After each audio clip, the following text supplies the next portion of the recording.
Alors, le thème d'aujourd'hui, ça sera la présence de Dieu. On va prendre un premier passage dans Jean chapitre 3. Dans Jean chapitre 3. En cette année 2024, le Seigneur a montré à l'Église qu'il était vivant. Le Seigneur nous a montré qu'il était au milieu de nous. Il a fait énormément de choses au milieu de nous. Et c'est une nouvelle année qui commence. La semaine dernière, on a beaucoup parlé du service. On a beaucoup parlé du fait de servir Dieu. Et aujourd'hui, on va prendre un passage dans Jean chapitre 3. C'est le passage où Jésus rencontre Nicodème. Nous sommes dans Jean chapitre 3, à partir du verset 2. Il vint de nuit trouver Jésus. Nicodème, c'était un enseignant. C'était un enseignant, il connaissait la loi sur le bout des doigts. Et dans Jean chapitre 3, il vient trouver Jésus, au verset 2.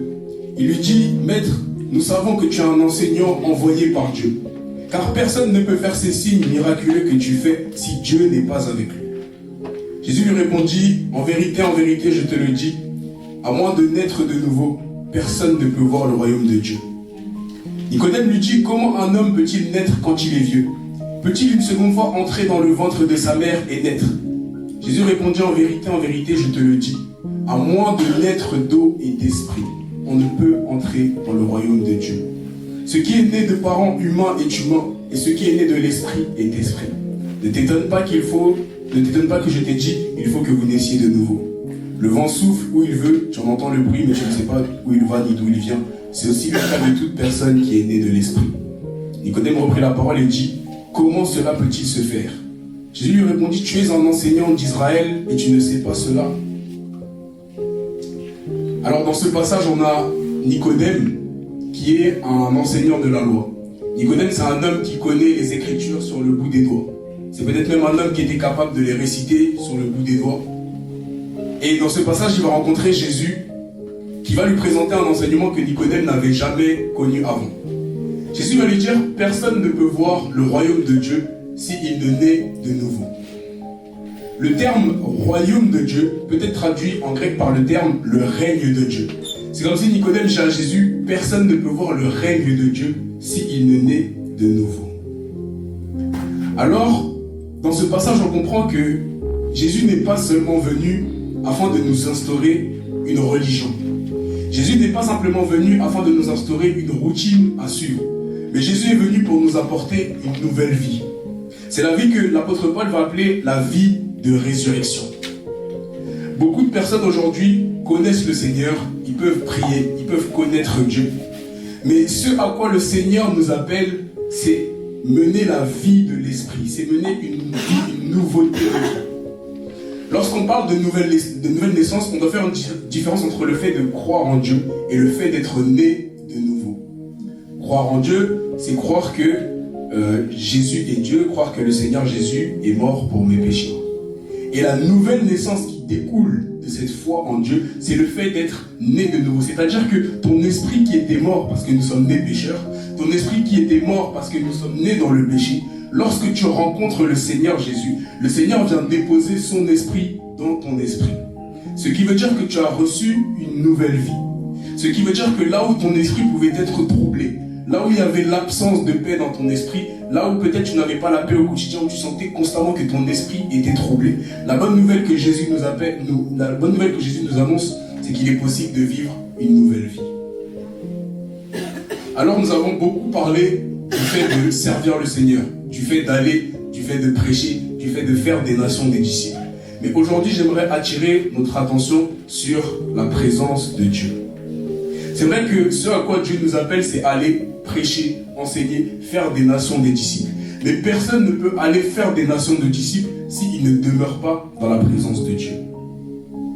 La Bible va nous enseigner qu'il est possible de servir Dieu sans Dieu. C'est ce que Jésus va dire aux disciples. Il va dire, au dernier jour, beaucoup me diront, Seigneur, n'avons-nous pas fait ça en ton nom? N'avons-nous pas prophétisé en ton nom? N'avons-nous pas chassé les démons en ton nom? N'avons-nous pas fait ci, ça en ton nom? Il dira, éloignez-vous de moi, je ne vous ai pas connu, vous tous qui commettez l'iniquité. Donc des personnes qui chassent les démons au nom de Jésus, qui guérissent les malades au nom de Jésus, il leur dit, je ne vous connais pas. Et c'est pourquoi la première chose, avant même de vouloir servir Dieu, avant même de vouloir aller faire des nations, des disciples, ce à quoi nous devons aspirer, c'est la présence de Dieu.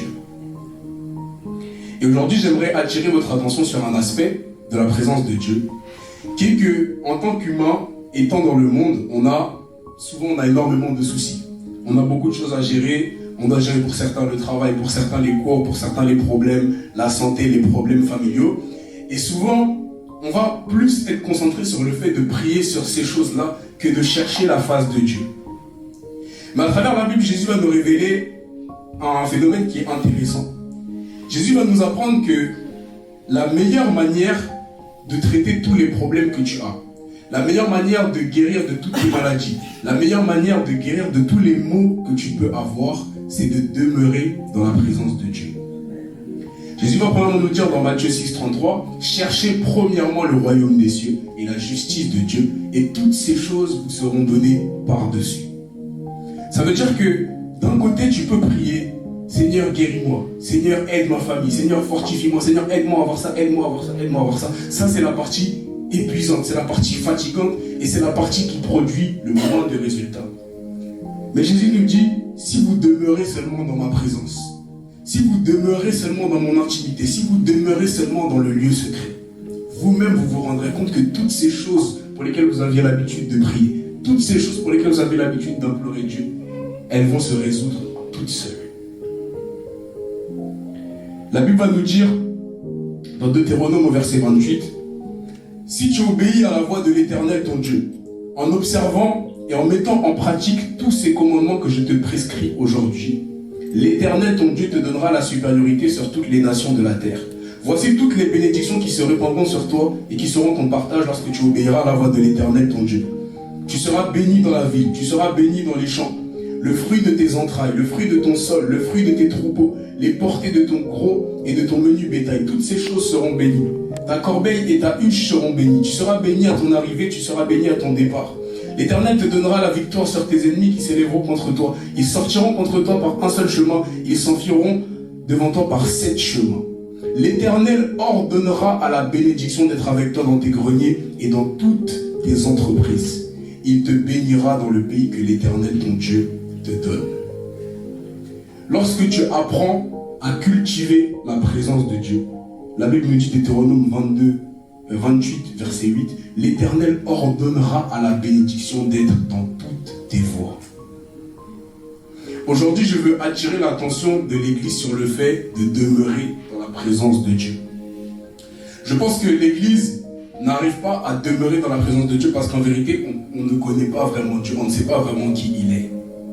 On a l'habitude de prier pour nos soucis. Aujourd'hui, peut-être même que tu es venu à l'église avec, je ne sais pas avec quel souci tu es venu à l'église, mais aujourd'hui, je vais te dire que la solution à ton problème se trouve dans la présence de Dieu.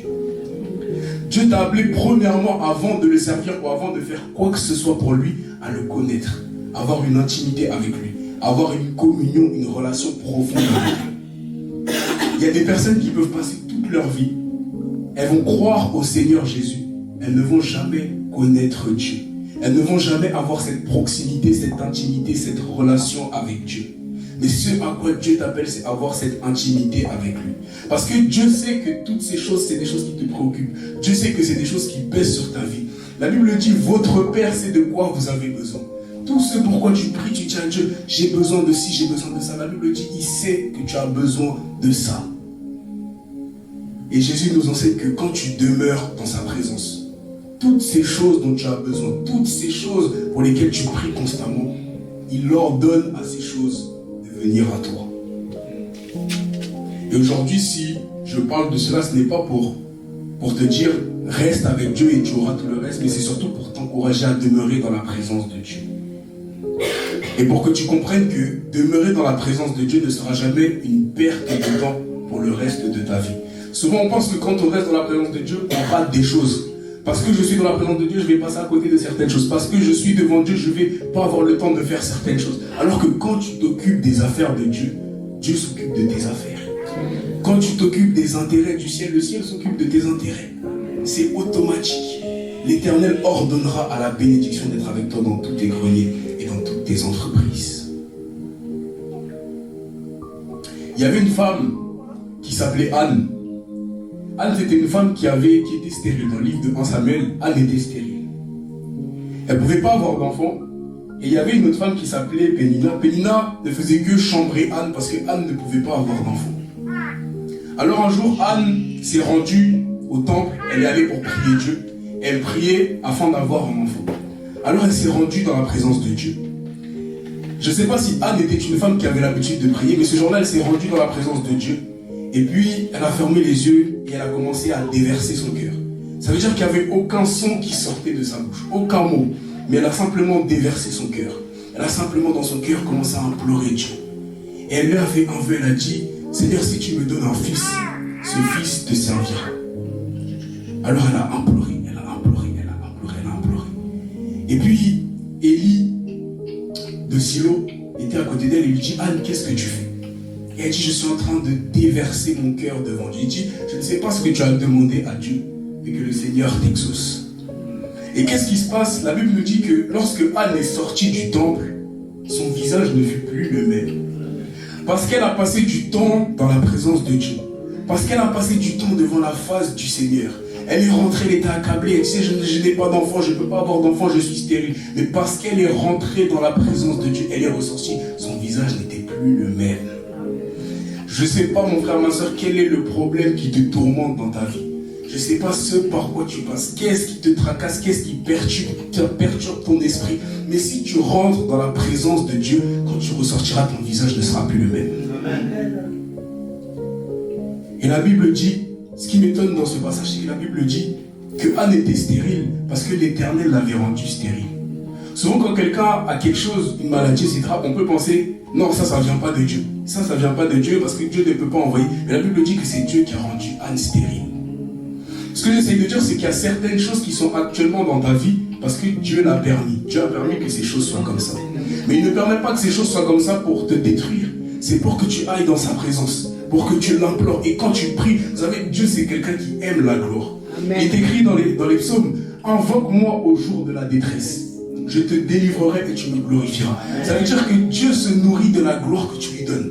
Quand il y a un problème, en fait, il va laisser que les problèmes rentrent dans ta vie juste pour que tu ailles dans sa présence. Parce qu'au final, tout ce qu'il veut, c'est avoir une communion, une relation, une intimité avec toi.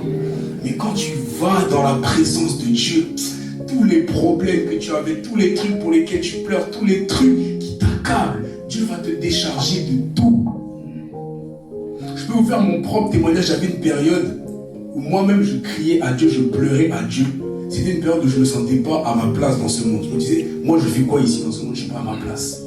Et je suis rentré dans la présence de Dieu et j'avais même pas de mots qui sortaient de ma bouche. J'ai pleuré, j'ai pleuré, j'ai pleuré. J'ai dit, Seigneur, pourquoi je suis ici? Pourquoi je suis sur terre? Je ne me sens pas à ma place. Et alors que je pleurais, j'ai entendu une voix qui m'a dit, je te comprends.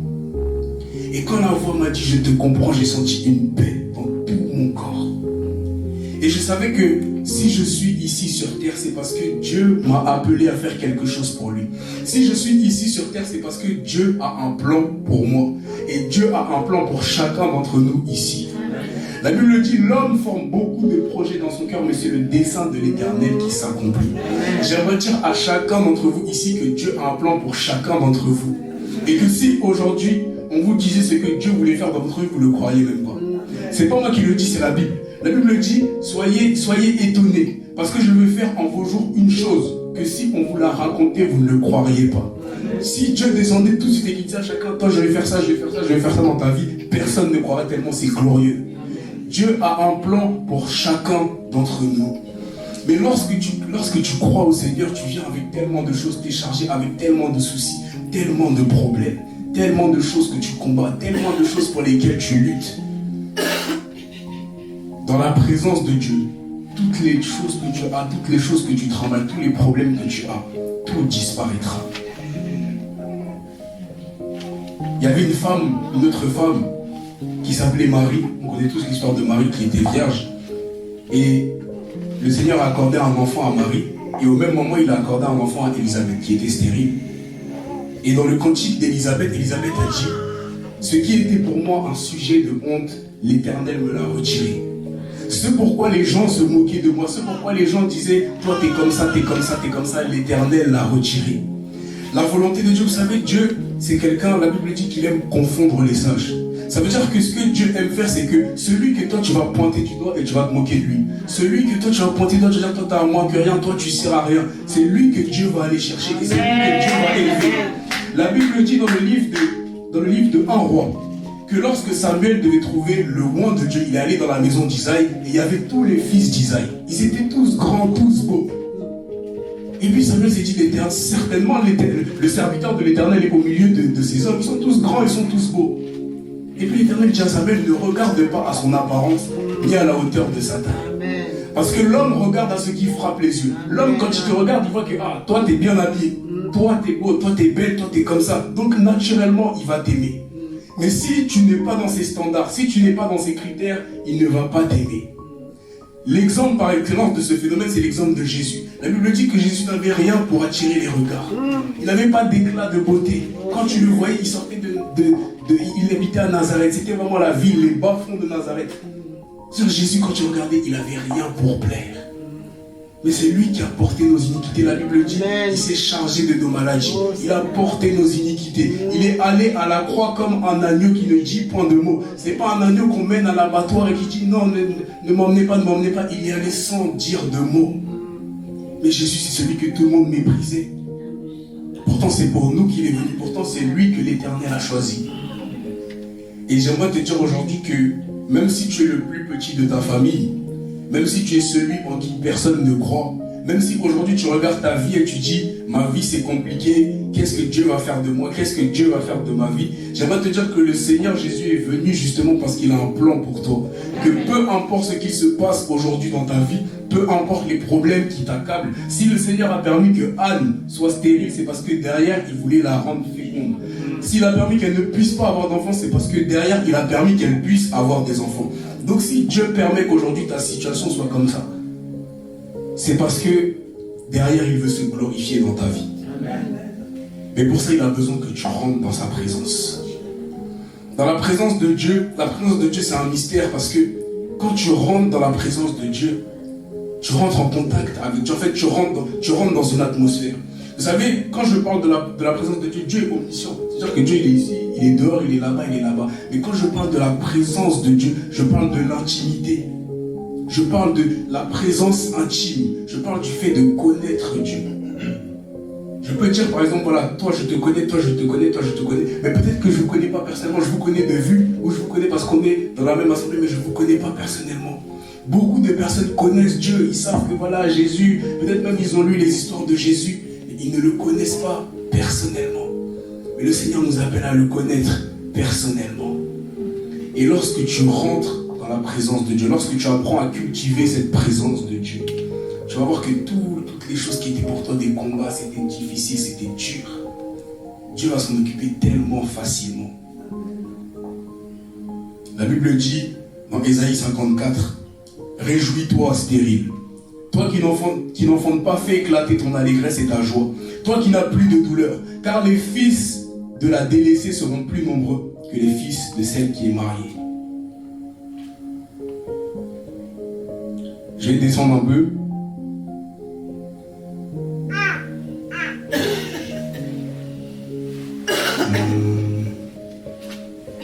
Non, juste trompé de passage.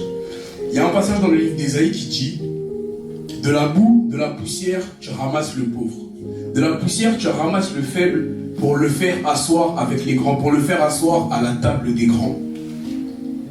La volonté de Dieu, c'est que tu puisses reconnaître dans ta vie que là, comme je suis, moi, je ne peux rien faire tout seul. Que moi, comme je suis, moi, j'ai rien tout seul. Moi, comme ça, tout seul, je ne peux rien faire. Et c'est à ce moment-là que Dieu pourra se glorifier dans ta vie.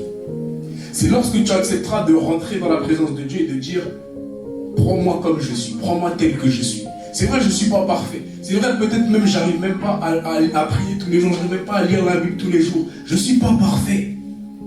Mais la grâce de Dieu est venue pour que tout ce que tu ne mérites pas, Dieu te l'accorde.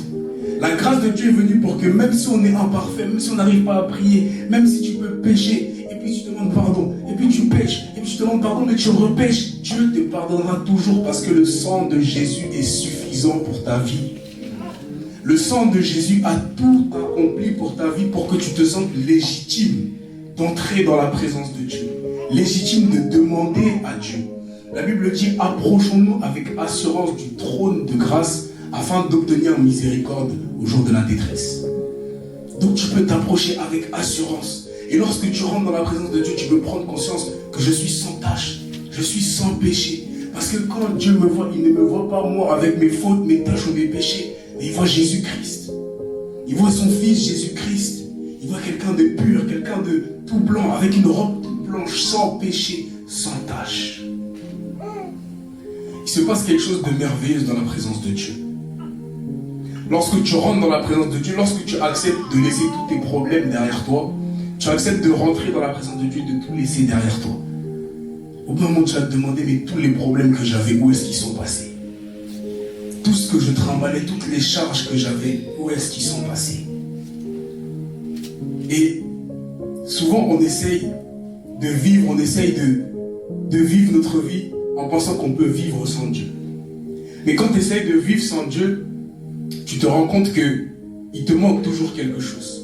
Quand je parle de vivre sans Dieu, je parle de me donner entièrement à Dieu. Quand tu vis sans Dieu, quand tu commences à t'éloigner du Seigneur, tu commences à comprendre qu'il te manque quelque chose. Dieu ne cherche pas des enfants qui sont ses enfants seulement à mi-temps. Dieu ne cherche pas des enfants qui sont seulement dans sa présence de temps en temps. Il veut des gens qui l'aiment, il veut des gens qui sont constamment dans sa présence, il veut des gens qui ont une intimité avec lui. Et je te dis la vérité, je te garantis que le jour où tu vas décider de demeurer dans la présence de Dieu, de lui donner toute ta vie, de te donner entièrement au Seigneur, toi-même tu vas être surpris de ce qu'il fait dans ta vie. J'aime dire que Dieu, c'est comme le maître d'une grande pièce de théâtre. C'est une grande pièce de théâtre avec plein d'acteurs et Dieu c'est le maître. Et qu'est-ce qu'il va faire? Il va fermer le rideau. Et toi tu es derrière le rideau et tu ne vois pas ce qui se passe. Et quand il est derrière le rideau, Dieu va prendre une chose comme ça, il va bouger ça ici. Dieu va susciter une personne ici, il va l'emmener ici. Dieu va faire ça, ça il va guérir, ça il va changer, ça il va transformer, ça il va modifier. Et tu vas te demander, mais où est Dieu dans ma vie? Qu'est-ce que Dieu fait dans ma vie? Où est-ce qu'il est en train d'agir dans ma vie? Mais quand il aura tout fini de mettre en place, c'est là qu'il va ouvrir le rideau. Et c'est là que tu vas comprendre que tout ce temps où tu pensais que Dieu n'agissait pas en ta faveur, que tout ce temps où tu pensais que Dieu ne faisait rien pour toi, il était en train de tout mettre en place pour toi. Dès le jour où tu as crié à lui, dès le jour où tu as décidé de te donner à lui, il a déjà commencé à travailler pour toi. La Bible dit que Zacharie était en train de prier et un ange lui est apparu pour lui dire, Zacharie, ta prière a été exaucée.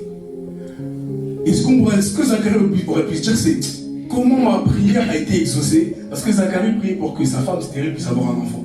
Et Zacharie aurait pu se dire, mais comment ma prière a été exaucée alors que ma femme est toujours stérile? Mais là, je dis, Zacharie, ta prière a été exaucée. Ce n'est pas parce que tu ne vois pas encore l'exaucement dans ta vie que ta prière n'a pas été exaucée. Ce n'est pas parce qu'autour de toi c'est encore le chaos, que même au-dedans de toi c'est encore le chaos, que ta prière n'a pas été exaucée. L'exaucement avant tout, c'est dans le spirituel. Dans le spirituel. Il y avait une femme dans la Bible, la femme samaritaine, qui était allée puiser de l'eau au puits de Jacob. Et la Bible dit que lorsqu'elle puisait, Jésus lui a dit, donne-moi à boire. Et elle dit, les Samaritains et les Juifs ne doivent pas avoir de relation. Donc comment toi tu me dis, donne-moi à boire? Jésus lui dit, si tu savais qui est celui qui te dit, donne-moi à boire, et si tu savais quel est le don de Dieu qui est devant toi, tu lui aurais toi-même demandé à boire et il t'aurait donné de l'eau vive. Elle dit, mais toi, comment tu vas aller puiser ton eau? Est-ce que tu es plus grand que notre ancêtre Jacob qui a construit ce puits?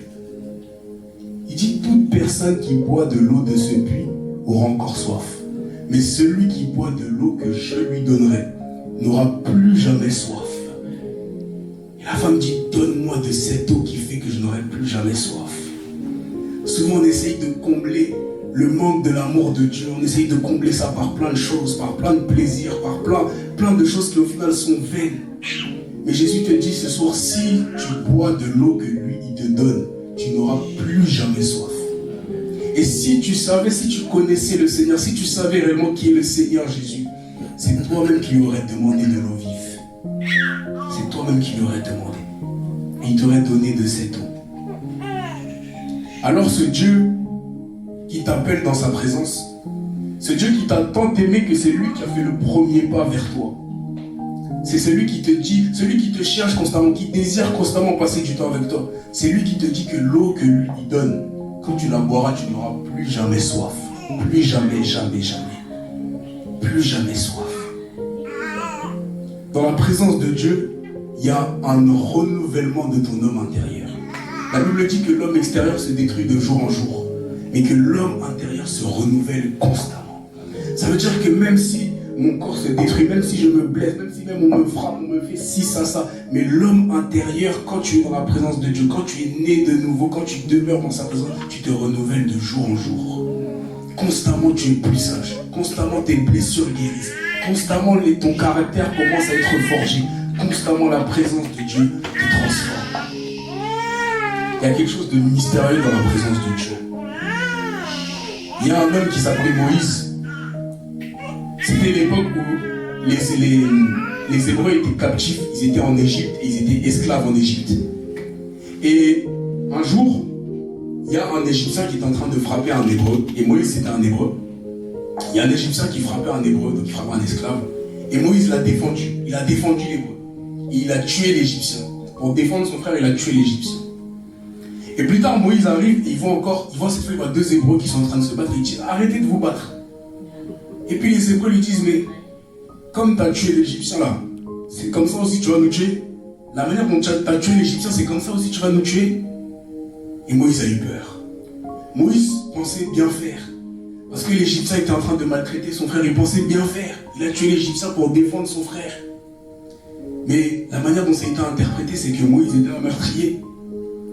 Peut-être au cours de ta vie, tu as aidé des gens, tu as voulu avoir de bonnes intentions envers les gens, tu as voulu être gentil envers les gens, mais les gens t'ont vu de la mauvaise manière, parce que ça a été mal interprété, parce que les circonstances ont fait, ou parce que même on est venu parler et dire oui, si ça à ton sujet, ça a été mal interprété.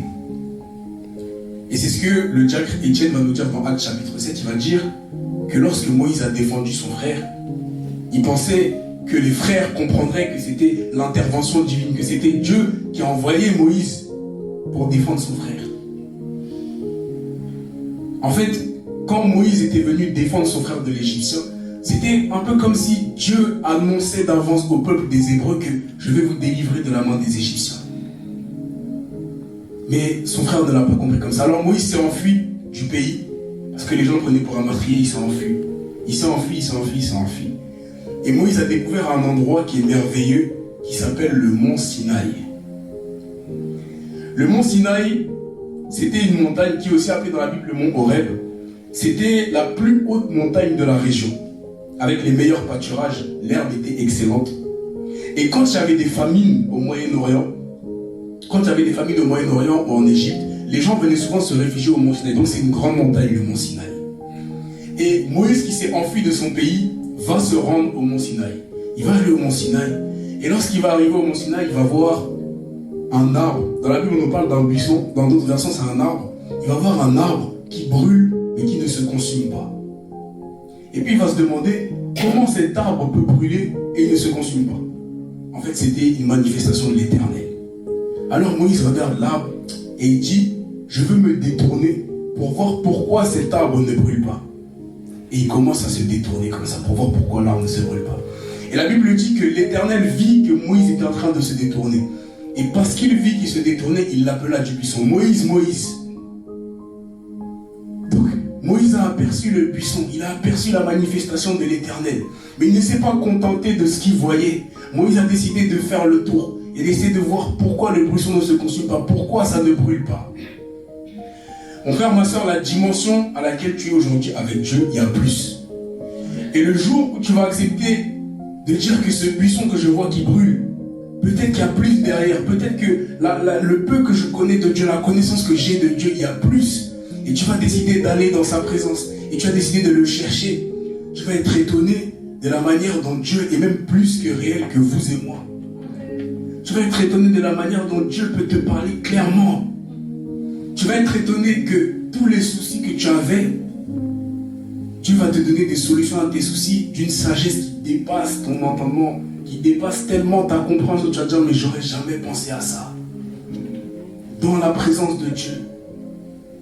Et le mont Sinaï, cette montagne, le mont Sinaï où Moïse a rencontré l'Éternel, ça symbolise le lieu de l'intimité. Moïse a décidé de... Lorsqu'il est rentré dans la présence de Dieu, c'est parce qu'il voulait comprendre pourquoi le buisson ne brûle pas. Pourquoi ça brûle mais ça ne se consume pas. Et c'est là qu'il a rencontré Dieu. Et Dieu a fait quelque chose d'extraordinaire avec Moïse.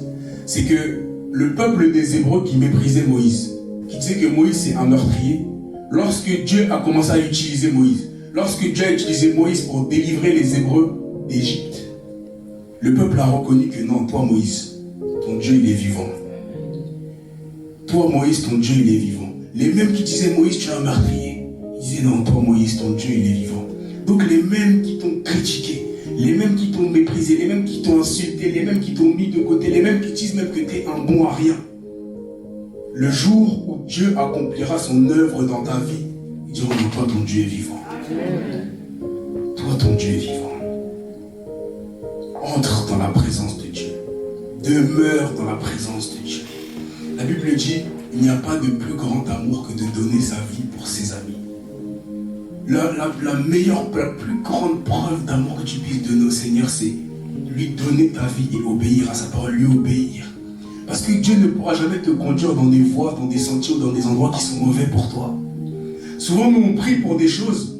On dit, Seigneur, par exemple, moi, je veux ça. Et puis, on ne comprend pas pourquoi Dieu ne nous donne pas. Mais est-ce qu'on sait que Dieu, il est omniscient, omnipotent, omniprésent? C'est-à-dire que lui, il sait tout. Donc, si j'ai demandé quelque chose à Dieu, puis Dieu ne me donne pas, même si moi, je ne comprends pas, mais lui, c'est tout. Donc, il sait pourquoi il ne m'a pas donné. Il sait pourquoi il ne m'a pas accordé ça. Il sait pourquoi. Et lorsque Moïse était sur le mont Sinaï, il a délivré le peuple d'Égypte. Et lorsque le peuple a été délivré d'Égypte, ils sont revenus au mont Sinaï. Ça veut dire que Moïse a rencontré le Seigneur au mont Sinaï. Le Seigneur l'a envoyé délivrer les Hébreux. Et lorsqu'ils sont revenus, il est retourné au mont Sinaï. Ça veut dire que constamment, même si tu vas prêcher, même si tu vas parler de Dieu, même si tu vas évangéliser, reviens toujours à la source. Reviens toujours vers ton premier amour. Reviens toujours vers celui qui t'a appelé, vers celui qui est capable de faire toutes choses. Jésus a dit, sans moi, vous ne pouvez rien faire.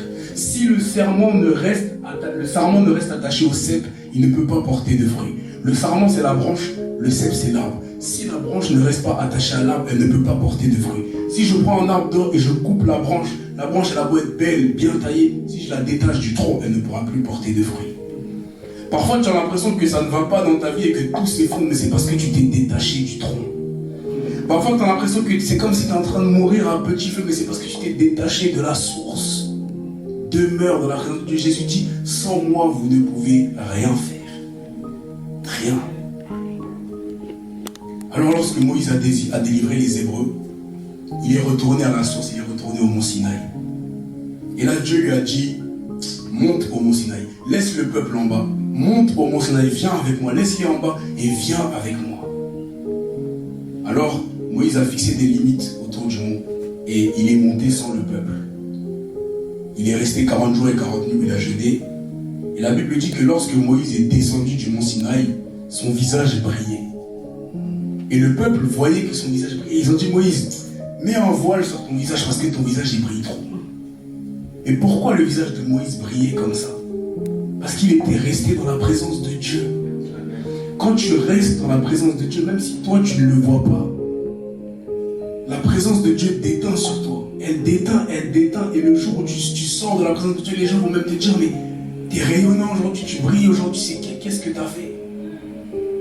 Et je me rappelle, c'était en 2023. J'étais resté dans la présence de Dieu, c'était dans un programme. Et puis un jour, j'étais retourné au travail, j'avais déjà raconté, je crois, une fois. Et puis ma collègue m'a dit, Jérémy, est-ce que tu es parti en vacances? Moi, j'ai dit non, je ne suis pas parti en vacances. Elle me dit, mais c'est parce que ton visage il brille, ta peau elle brille, t'es lumineux. J'ai dit, elle m'a dit, oui, on dirait que tu as fait quelque chose où t'es allé, tu t'es éclairci, je sais pas. Alors moi, je suis allé devant le miroir, j'ai regardé, et moi, je ne voyais pas de différence. Il n'y avait aucune différence, c'était toujours moi. Et quand tu passes du temps dans la présence de Dieu, la splendeur de Dieu s'illumine sur toi. Elle me dit, fais luire ta face sur ton serviteur. La gloire de Dieu répondit, t'es lumineux, t'es rayonnant. T'as rien fait de particulier, t'as pas changé d'apparence. Mais la présence de Dieu déteint sur toi. Tout ce qui est mauvais en toi, tout ce qui est, ça peut être les mauvaises pensées, ça peut être tout ce qui est mauvais en toi, dans la présence de Dieu, ça disparaît. Tous tes problèmes, quand tu rentres dans la présence de Dieu, les problèmes, ils fuient. La présence de Dieu, c'est le lieu de ta transformation. C'est le lieu de ta délivrance. C'est le lieu où tout peut se passer. Vous savez, souvent on dit petit à petit. Petit à petit, petit à petit, ça va faire petit à petit. Le temps, on dit souvent, par exemple, c'est le temps qui guérit. Le temps guérit, le temps fait les choses, le temps fait ci, ça. Mais la Bible me dit dans Acte 2 que quand les disciples étaient en train de prier dans la chambre haute pour que le Saint-Esprit descende, tout à coup, il y eut du ciel comme le bruit d'un vent impétueux. Ils furent tous remplis du Saint-Esprit et ils parlèrent en langue. Si tu penses que c'est le temps qui va te guérir, que c'est le temps qui va te restaurer, moi aujourd'hui je te présente le Dieu du tout à coup. Ça veut dire d'un coup, ta situation est catastrophique, il n'y a rien, tu es dans la présence de Dieu. Et d'un moment, tout à coup, d'un moment à l'autre, tout est différent. Tout à coup, Dieu transforme tout. Tout à coup, Dieu te guérit. Tout à coup, plus rien, c'est comme s'il n'y avait jamais eu de problème. C'est le Dieu du tout à coup. Peu importe le problème avec lequel tu es venu ce soir, peu importe le fardeau que tu as sur le cœur, et tu disais le temps fera, le temps arrangera, le temps guérira. Ce soir, c'est tout à coup. Moi, je crois que ce soir même, Dieu va t'accorder ce pourquoi tu es venu. Que ce soit la délivrance, la guérison, la maladie, ce soir même, Dieu va t'accorder ce avec quoi tu es venu. C'est pas petit à petit, c'est tout à coup. C'est tout à coup. Alors toi aussi, apprends à être radical. Si tu pries le Dieu du tout à coup, si tu pries le Dieu qui d'une seconde à l'autre, il est capable de tout transformer. Sois radical. Dis non. 2024, j'avais dit que je demeurais dans la présence de Dieu, mais j'ai pas pu. C'est pas grave. 2025, je demeure. 2025, j'arrête de me préoccuper de tout ce qui se passe dehors, tout ce qui se passe sur les réseaux sociaux. Je demeure dans la présence de Dieu. Vous savez, souvent, on pense que quand on est dans la présence de Dieu, en fait, que quand on est dans la présence de Dieu, c'est là que dehors il se passe trop de trucs. Que c'est là que dehors il se passe tout. Moi aussi, ce que je pensais avant. Dès que par exemple, je faisais un jeûne, je coupais mes réseaux, je pensais que j'allais tout rater. Et puis des fois, je remettais et je disais, il se passe rien. Et je repars, et je remets, et il se passe rien, et je repars, et je repars, et je repars. Tu vas rien rater parce que tu restes dans la présence de Dieu. Et même s'il se passe quelque chose, la Bible dit que lorsque Moïse était au mont Sinaï, quand il était dans la présence de Dieu, quand il était dans l'intimité, le peuple en bas a commencé à se fabriquer un veau d'or. Ils ont commencé à adorer d'autres divinités, ils ont commencé à faire ce qui est mal aux yeux de l'Éternel. Moïse était au sommet du mont Sinaï dans la présence de Dieu. Et l'Éternel lui a dit, Moïse, descends, va en bas de la montagne parce que le peuple a commencé à adorer un autre Dieu. Ça veut dire que même dans la présence de Dieu, Moïse savait ce qui se passait en bas de la montagne. Tu ne manqueras rien dans la présence de Dieu. Et si vraiment il y a quelque chose qui se passe, vraiment il faut que tu sois au courant, Dieu te le dira. Dieu parle, il te le dira. Il te le dira. Les choses, souvent les choses par lesquelles on passe, c'est parce que nous n'avons pas les yeux pour voir, mais les choses que nous vivons, c'est souvent Dieu qui permet. La Bible dit dans Jean chapitre 11 que Lazare était malade. Jésus aimait beaucoup Lazare. Et lorsque Jésus a appris que Lazare était malade, il est resté là où il était, il n'est pas allé le guérir. Moi j'ai été surpris quand j'ai lu, j'ai dit mais comment il apprend qu'il est malade et puis il reste. Et la Bible dit que quelques jours plus tard, Lazare est mort. Et je me suis demandé, mais si Jésus était capable de guérir Lazare, pourquoi il n'est pas allé voir Lazare? Et j'ai été encore plus étonné plus loin parce que j'ai lu que Lazare était à moins de 3 km de Jésus. 3 km à pied, ça va à peu près une vingtaine de minutes. Donc tout le temps où Jésus savait que Lazare était malade, qu'il aurait pu marcher 20 minutes, il le guérit et c'est fini. Mais Jésus va dire quelque chose à ses disciples de très fort. Il va dire, Lazare n'est pas mort, mais il dort. Et dès maintenant, je me réjouis de ce que je n'étais pas là quand il était malade, afin que vous croyiez. C'est comme si Jésus dit à ses disciples, c'est un peu en langage codé, mais c'est comme s'il dit, j'ai permis que Lazare parte, pour que ce que je vais faire dans la vie de Lazare, vous croyez que je suis envoyé de Dieu. Amen. Lazare était à 20 minutes, quand il était malade, il aurait pu aller, il prie pour lui, c'est réglé. On lui dit, Lazare est malade, mais il attend que Lazare meure. Et puis, quand Lazare est mort, il dit, je me réjouis de ce que je n'étais pas là afin que vous croyiez. Puis il va voir Lazare, et c'est l'épisode où Jésus a ressuscité Lazare. Donc parfois, Dieu permet qu'il se passe des choses dans ta vie. Dieu permet que les choses deviennent catastrophiques. Ça tombe, mais juste avant que ça touche, c'est là que Dieu va te délivrer. c'est là que Dieu va te délivrer. Ce que j'aime dans l'histoire, on connaît l'histoire de Shadrach, Meshach et Abednego, c'est des hommes qui ont été jetés dans le feu parce qu'ils ont refusé d'adorer un autre Dieu. Ils ont été jetés dans le feu. Moi, au début, je me disais, mais pourquoi Dieu n'a pas juste empêché qu'ils soient jetés dans le feu? Il aurait pu juste empêcher qu'ils soient jetés dans le feu. Donc Dieu a laissé qu'on les envoie devant la fournaise. Peut-être au-dedans d'eux, ils disaient, ah, Dieu va peut-être nous délivrer devant la fournaise. On les jette dans la fournaise. Et c'est quand ils sont dans la fournaise que Dieu les délivre. C'est quand ils sont dans le feu que Dieu les délivre. C'est quand ils sont dans le problème que Dieu les délivre. Aujourd'hui, je veux te dire, réjouis-toi de ton problème. Réjouis-toi du feu. Parce que c'est seulement dans le feu que tu peux te rendre compte qu'il y a le quatrième homme avec toi. Parce que quand ils étaient en dehors du feu, ils étaient trois, toujours trois. Mais c'est quand ils sont arrivés au milieu du feu qu'ils ont vu le quatrième homme avec eux. Tu ne verras pas le quatrième homme tant qu'il n'y aura pas le feu dans ta vie. Tu ne verras pas que Dieu est avec toi tant qu'il n'y aura pas des situations compliquées. Tu vas tourner vers lui, il va te délivrer. C'est là que tu sauras que mon Dieu est vivant. Demeurons dans la présence de Dieu. Dieu, vous savez, Dieu, il nous connaît tellement mieux que nous-mêmes.